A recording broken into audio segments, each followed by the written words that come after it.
Want to get all your important apps and favorite games on your iPhone 17 Pro or Pro Max? Here's how to download and install apps on your iPhone in minutes.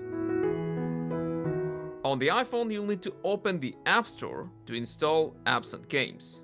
After opening the App Store, tap on the top right profile photo and make sure you're logged in with your Apple account. Here on the Today page, you'll be able to see all the popular apps and games, and you can also switch to the Games tab, the Apps tab, and the Apple Arcade exclusive games. You can also tap on the search button to browse by categories or quickly find your specific app. Just tap on Get, then Install, then you'll need to verify your purchase by entering your Apple ID password.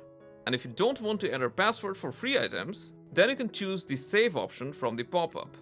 And if you are a gamer, there's also a new Games app inside which you'll have a new game dashboard and also a better overview of which games are hot and most popular. There you go.